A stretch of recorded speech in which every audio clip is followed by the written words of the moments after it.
morning. What is important to you? We go through life assigning importance to so many things. Probably too many things. Because when we step back, we have to ask ourselves, are they really important? When things happen that kind of change our perspective, we have to reevaluate what we hold as important. Well, for the next couple of weeks in this series called This is Important, we're going to be exploring what our Christian faith believes matters the most and how that intersects with our own lives. But I want to start with this. Before I die, I want to blank. How would you fill in the blank? So back in 2009, a woman named Candy Chang posted this on an abandoned building in her neighborhood in New Orleans. Candy had lost someone dear to her, someone who was like a mother to her. And it got her thinking about what really mattered. She said, "Death was always on my mind. It brought clarity to my life. It reminded me of the people I want to love well, the type of person I want to become, and the things I want to do.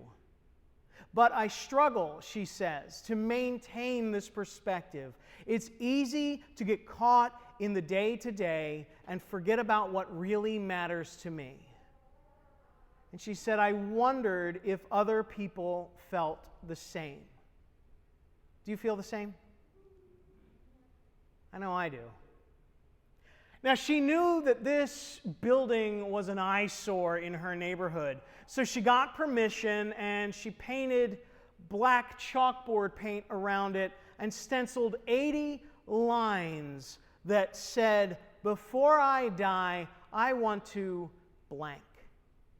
And she left out chalk and just left it there for the neighborhood to come and fill it out as they saw fit. The next day, the wall was full. And people wrote amazing things. People wrote funny things. People wrote profound things. Things that made you laugh, made you cry, things that made you kind of understand more of where your neighbors were coming from.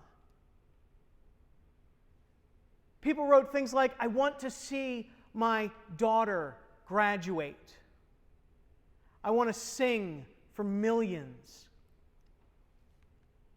I want to travel the world. I want to tell my mom I love her. Before I die, I want to see my son overcome addiction. Before I die, I want to have a student come back and tell me it mattered. Before I die, I want to be completely myself." And my favorite one, "Before I die, I want to fight a bear."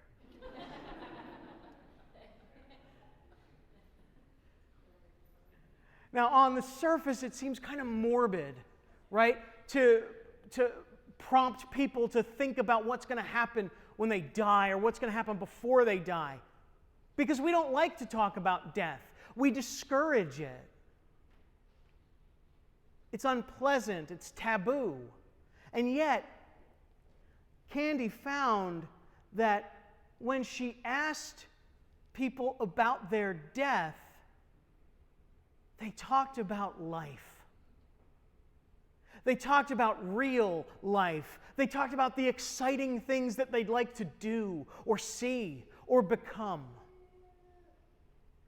She said, thinking about death really clarifies your life because it puts the mundane stresses of the day-to-day in their place, and it helps you focus on what truly matters.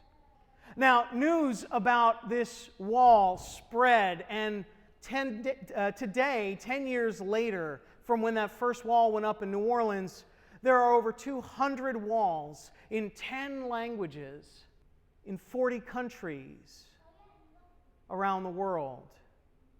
And we have our own little wall out in the lobby. I invite you to go and fill in your blank after the service. But this took off because I think people everywhere, no matter who we are or where we are, we want clarity on what's really important. Because like Candy found out, and like our scriptures even tell us, knowing what is truly important can change our lives for the better. And when I heard of this story a couple of years ago, I've been sitting on this sermon for a while. When I heard of the story a couple of years ago, I was thinking of Simeon in our gospel reading today. Because if this wall was around 2,000 years ago, he'd have wrote in big letters, "Before I die, I am going to see the Savior." So the only time we meet Simeon is in this passage. He comes in and goes out, never to be heard from again. But in it we learn so much. See, Mary and Joseph bring Jesus into the temple to have him circumcised. He's 8 days old. And that's the custom, that's the ritual, that's what the Old Testament calls for them to dedicate their son to God.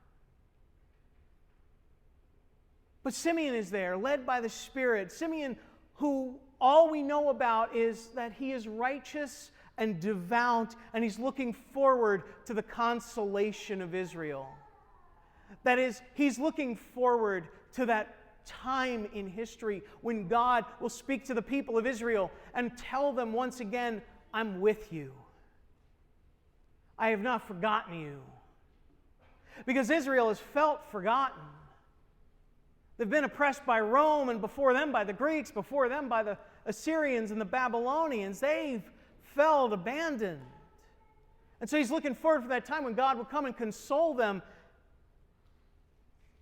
and say, "You're in my hands. Don't worry." And we don't know why, but God told Simeon, "Before you die, you will see the Messiah. You will see my promise fulfilled." Talk about knowing what's important. Talk about having something to live for. And that's what Simeon did. He lived for it. It gave him clarity. It gave him a better perspective on his life. He would live to see God's promises fulfilled, not just to him, but to his whole people. And so when he was in the temple that morning and he saw this 8-day-old baby in the arms of this teenage mother being brought in, he knew. And he rejoiced. I wonder about the joy of the people who achieve those things that they put on that board. Who get to see their daughters graduate or see their sons overcome addiction or even get to fight that bear. Imagine the joy if you got your blank fulfilled. I can't imagine Simeon's joy at seeing Jesus. And the first thing he says is, "Lord, now let your servant go in peace. Your word has been fulfilled. My own eyes have seen your salvation, which you have prepared in the sight of every people, a light to reveal you to the nations and the glory of your people Israel. Now let your servant go in peace." Literally, what he's saying is, "Lord, I can die happy now. My life is complete." And far from feeling disappointment at getting what he wanted and not having it live up to his expectations, oh no. Oh no. He can die happy now because he's seen the most important thing. He's seen God's promises fulfilled. See, Simeon knew what God longs for every one of us to know. And it's knowing that Jesus Christ is the most important thing there is. Because Jesus is God's consolation to the world, not just to Israel, but to the world. Jesus is God's answer to the brokenness in the world. To all the stuff that we see going on around us today, to the stuff that's been going on since the beginning of time, to the stuff that'll go on until Christ returns. We see evidence of our brokenness everywhere. But Jesus is the answer to that. He's the one who brings us the clarity to see the reality of human sin as it plays out in our lives and around the world. He brings us the clarity to see our need of God's grace and mercy in our own lives and in the world.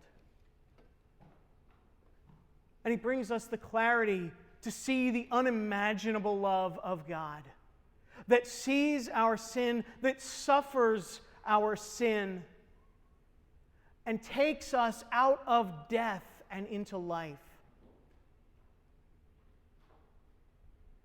Jesus is the most important thing there is because He is God that we can know and relate to, who can help us thrive, who can help us live,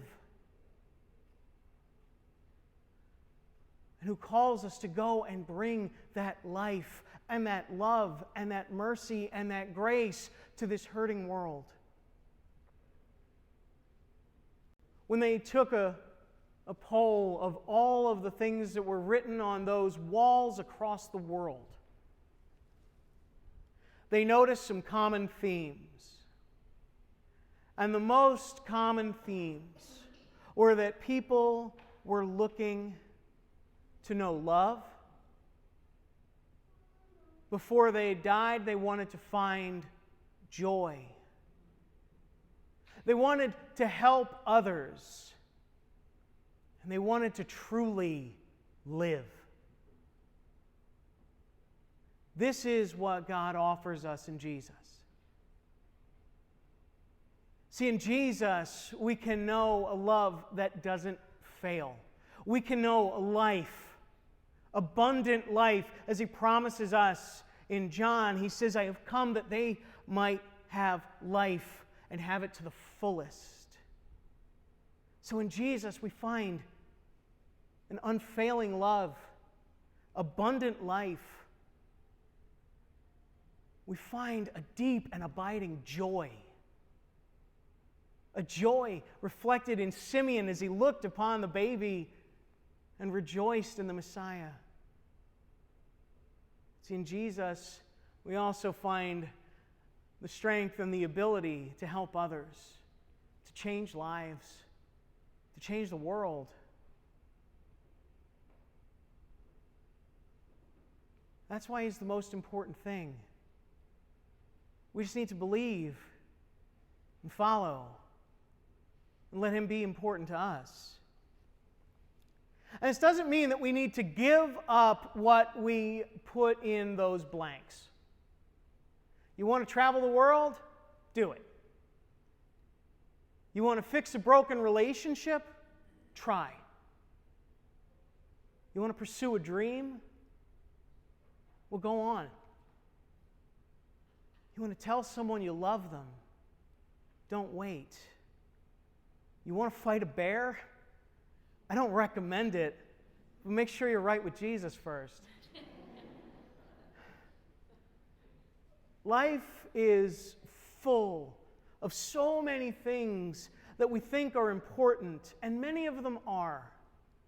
But nothing is more important than knowing Jesus Christ, because it's in Him that we can live our lives to the fullest, both before we die and after. It's just up to each of us to decide, how important is He to us?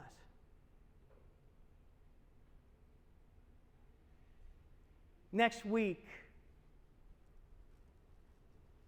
our topic will be, you are important. In the lobby are invitations As you go today, I want you to take 1 or 2 or 10. I want you to hand them out to people that you think need to know that they are important. It invites them to come to church next week to hear the message. There'll be a little thing they get so they don't feel cheated if they just got a sermon. But it's a way to let people know that they're important and to help them hear why they're important to God. So that's my challenge to you this week. Think about how you would fill in that blank.